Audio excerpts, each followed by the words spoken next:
Assalamualaikum warahmatullahi wabarakatuh. Sebelumnya izin memperkenalkan diri, nama saya Yanto Triana dengan NIM 0230110092. Video ini dibuat untuk memenuhi tugas ujian akhir semester pada mata kuliah praktek ibadah. Baik teman-teman semuanya, kewajiban kita selaku umat muslim kepada umat muslim yang sudah meninggal itu ada 4. Yang pertama memandikan, yang kedua mengkafani, yang ketiga menyolati, dan yang keempat menguburkan. Baik, yang pertama kita akan mempraktikkan cara memandikan jenazah. Cara memandikan jenazah menurut jumhur ulama ada 2 cara. Yang pertama standar minimal untuk memandikan jenazah, dan yang kedua adalah cara yang paling sempurna. Menurut Syekh Sumair Al-Hadrami dalam kitabnya Safinatun Najah, cara standar minimal memandikan jenazah itu ada 2. Yang pertama menghilangkan kotoran atau najis pada semua bagian badan jenazah, dan yang kedua menyirami badan jenazah dengan air yang merata. Nah, sebelum kita memandikan jenazah, kita harus mempersiapkan alat dan bahan apa saja yang perlu dipersiapkan dalam memandikan jenazah. Di antaranya pertama meja khusus untuk memandikan jenazah, seperti yang di meja itu terdapat bolong-bolong kecil supaya air mengalir ke bawah. Yang kedua kain boleh kain apa saja untuk menutup seluruh badan atau bagian tubuh pada mayit, dan diusahakan tidak berwarna putih, karena kalau warna putih ditakutkan nanti aurat atau warna-warna kulit atau bagian tubuh akan terlihat. Yang ketiga ada ember, air, kapur barus, sampo, sabun, dan yang lainnya. Dan yang paling penting adalah alat pelindung diri. Nah, alat pelindung diri ini seperti celemek, masker, sarung tangan, guna melindungi diri dari penyakit yang tidak diketahui oleh keluarga dan ditakutkan menyebar kepada para orang-orang yang memandikan jenazah. Oke, sebelum kita memandikan jenazah, hal yang pertama adalah menutup jenazah dengan kain. Tetapi disunahkan kalau orangnya meninggal ketika ihram maka wajib dibuka. Tapi kalau tidak sedang ihram maka disunahkan untuk ditutup seluruh badan mayit. Oke. Yang kedua, membersihkan kotoran-kotoran seperti kotoran gigi, kotoran hidung, dan kotoran kuku. Nah, biasanya teman-teman, kalau kita membersihkan kotoran gigi, para ulama terdahulu menggunakan telunjuk kiri, tangan kiri untuk membersihkan gigi atau mulut mayit, dan menggunakan jari ini untuk membersihkan hidung-hidung pada mayit. Nah, ini dilakukan dengan cara lembut, tidak kasar, karena badan mayit pada hakikatnya sedang merasakan kesakitan karena akibat dicabut nyawa. Nah, setelah kotoran dari mulut dan hidung serta telinga dibersihkan, maka kotoran-kotoran yang berada di bawah kuku itu harus juga dibersihkan. Bisa menggunakan kain atau kapas, dan dianjurkan untuk menggunakan alat-alat yang halus, pelan, dan harus bisa menjiwai supaya tidak terjadi tenaga yang terlalu keluar. Nah, setelah itu teman-teman, kita mengeluarkan najis atau kotoran yang ada di dalam perut mayit dengan cara yang pertama, kita angkat mayit atau jenazah agak sedikit didudukan, dan yang kedua, usap perut sebelah kanan dengan pelan. Nah, ketika kita mengusap perut sebelah kanan, maka orang yang di sebelah kiri yang memandikan mayit itu mengangkat kaki kiri. Nah, jadi ketika ini diusap yang kanan, perut yang kanan, maka kaki yang kiri itu diangkat supaya kotorannya maksimal keluar. Dan begitupun kalau kita mengusap perut yang sebelah kiri, maka kaki yang kanan pun yang kiri pun sama diangkat supaya keluarnya maksimal, seperti itu. Dan ketika mengeluarkan kotoran ini, kotoran atau najis yang ada dalam perut mayit, maka itu terus disiram supaya kotorannya juga mengalir ke aliran air yang berada di bawah sehingga bisa keluar, seperti itu teman-teman. Nah, ketika kita sudah mengeluarkan kotoran-kotoran yang ada, kotoran dalam perut mayit atau najis pada mayit, maka selanjutnya kita membersihkan kubul dan dubur mayit dengan menggunakan tangan kiri. Nah, tangan kiri ini jangan polos teman-teman. Tangan kiri ini harus menggunakan kain atau sekarang sudah ada sarung tangan, karena kita akan memegang auratnya mayit, maka diwajibkan menggunakan kain yang tipis, yang tidak kasar. Nah, caranya kita bisa masukkan ke sini, ketika air disiram-siram kita bersihkan, teman-teman, seperti itu. Ketika sudah dibersihkan semuanya, teman-teman, kita bisa menyiram dulu mayit secara merata. Nah, setelah merata, baru kita mewudukan mayit seperti halnya kita wudhu seperti biasa. Nah, niatnya seperti apa? Niatnya nawaitul wudu'a lihadzal mayyiti fardhu kifayati lillahi ta'ala. Nah, ketika kita mewudukan mayit, maka dianjurkan untuk memiringkan kepala. Nah, ketika air dikucurkan, maka kita berniat yang tadi, nawaitul wudu'a lihadzal mayyiti fardhu kifayati lillahi ta'ala, 3 kali. Kenapa harus dimiringkan? Supaya air tidak masuk kepada hidung, mulut, dan yang lainnya, seperti itu. Lanjut, setelah muka baru tangan kanan, tangan kiri, rambut, setelah rambut baru kaki kanan, kaki kiri. Sama hanya kita seperti wudhu seperti biasanya. Nah, itu kita sudah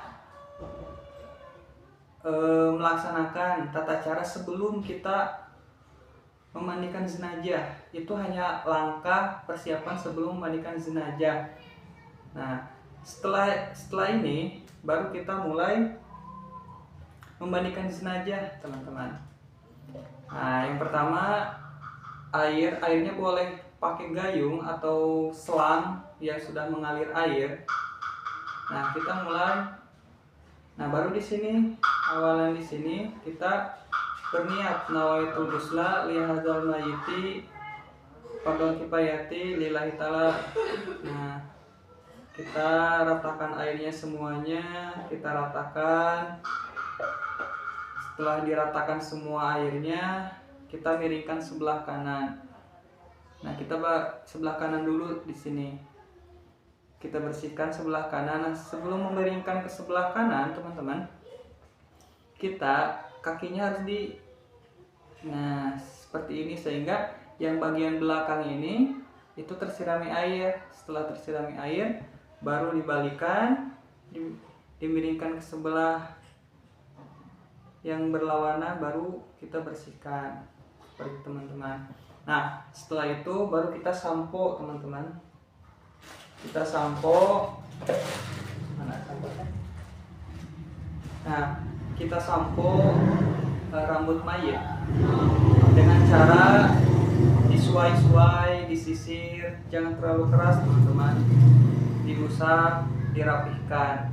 Nah, kalau ada rambut yang terjatuh, maka kita kumpulkan dan kita bisa kubur teman-teman.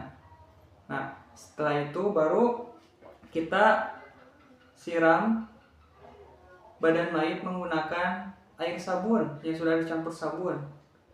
Nah, air sabun, setelah pakai sabun baru kita bisa usap-usap ke bagian badan mayit. Setelah itu kita siram dengan air netral untuk menghilangkan sisa-sisa sabun tersebut. Nah, yang kedua, yang selanjutnya kita siram dengan air yang sudah dicampur dengan daun bidara teman-teman. Nah, dengan daun bidara, setelah kita siram dengan air yang dicampur daun bidara, baru kita siram dengan air yang sudah dicampur dengan kapur barus teman-teman. Nah, setelah itu selesailah proses memandikan jenazah. Dan yang terakhir, kita bisa siram dengan air netral kembali teman-teman. Nah, terjadi perbedaan pendapat mengenai tempat atau urutan dalam menyiram air. Tetapi pada dasarnya tujuan memandikan jenazah itu ada 3. Yang pertama membersihkan, yang kedua mewangikan, dan yang ketiga mengawetkan. Nah, fungsi air netral adalah untuk membersihkan badan mayit. Nah, fungsi sampo, sabun, dan daun bidara itu untuk mewangikan. Dan untuk fungsi dari kapur barus adalah mengawetkan. Seperti itu teman-teman.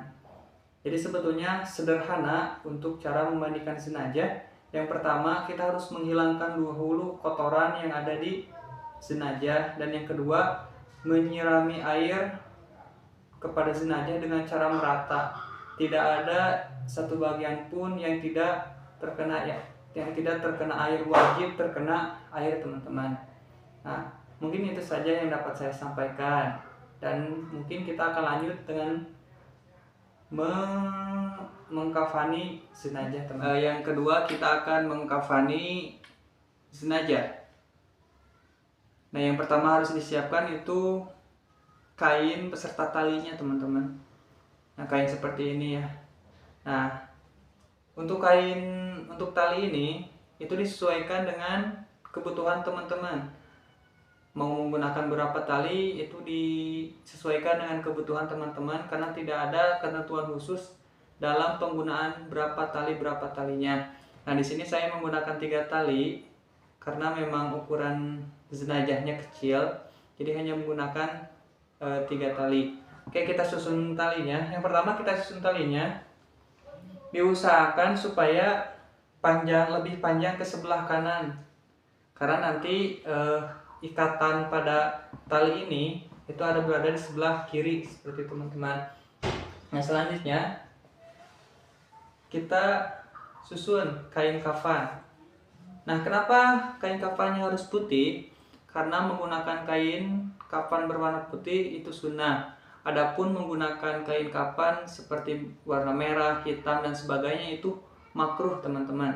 Jadi sunnahnya itu menggunakan kain kafan warna putih. Oke. Nah, untuk jenazah laki-laki kita menggunakan 3 lapis teman-teman.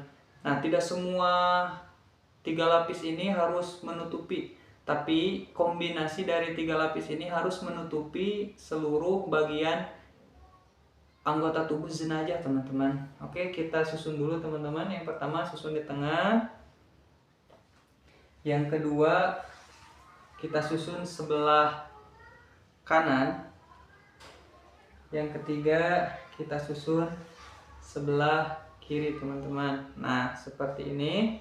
Setelah ini baru kita angkat jenazahnya teman-teman. Oh iya lupa teman-teman, kita kasih dulu wangian teman-teman pada kain kafan ini supaya menjaga jenazah tetap wangi teman-teman. Nah setelah diberikan wangian baru kita mulai angkat jenazahnya, pindahin, simpan di tengah-tengah seperti itu teman-teman. Nah setelah ini kita harus menutupi seluruh lubang yang ada pada mayit seperti lubang hidung, lubang mulut, lubang telinga, lubang kemaluan, kubul, dubur, dan kita tutup semua menggunakan kapas teman-teman. Oke, kita mulai tutup ya, tutup hidungnya teman-teman. Nah setelah ditutup semuanya baru teman-teman kita ikat kakinya teman-teman. Kita ikat kakinya supaya tidak supaya tidak ngangkang teman-teman. Nah biasanya kalau mayatnya manusia maka yang ditalikan itu jempol dengan jempol. Nah karena ini hanya boneka, jadi kakinya kita tali teman-teman, karena boneka tidak punya jempol ya.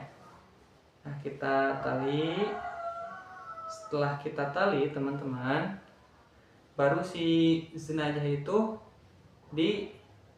didekapkan, tangannya yang kiri di bawah, tangan kanannya di atas. Tapi menurut kalangan ulama Syafi'iyah tidak ada nas wajib untuk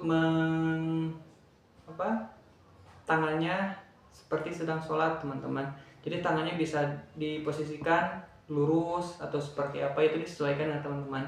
Tapi adat di kita biasanya tangan kirinya di bawah, tangan kanannya di atas teman-teman.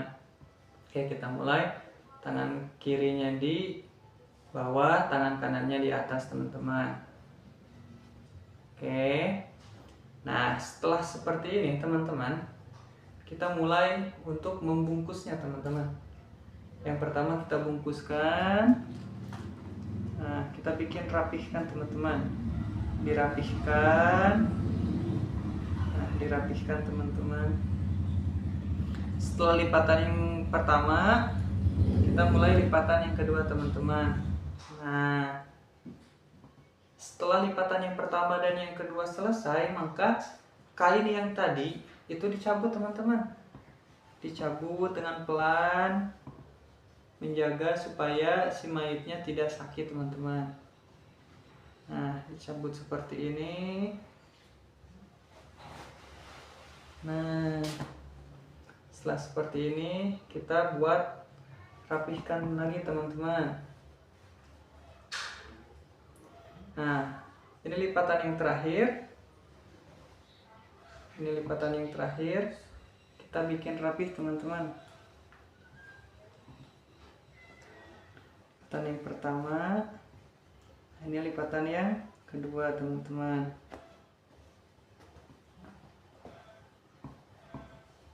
Nah setelah lipatan ini selesai teman-teman, maka yang pertama ditali itu yang di atas teman-teman. Gunakan tali yang gampang dibuka teman-teman. Gampang dibuka untuk apa? Untuk memudahkan ketika proses penguburan, membuka tali-talinya teman-teman. Nah yang kedua, posisi yang di tengah teman-teman, sama kita buka, kita talikan dengan tali yang mudah teman-teman. Nah seperti ini. Lanjut kita yang bawahnya teman-teman, dengan tali yang mudah supaya gampang membukanya. Nah seperti ini teman-teman. Usolli ala hadal mayyiti arba'at takbiratin fardhu kifayati lillahi ta'ala. Allahu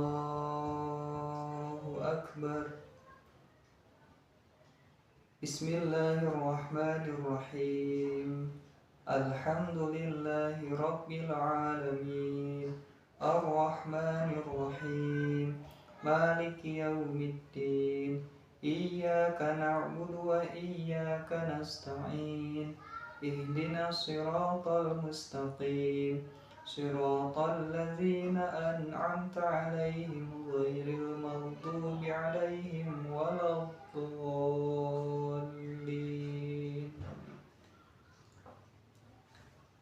Allahu Akbar.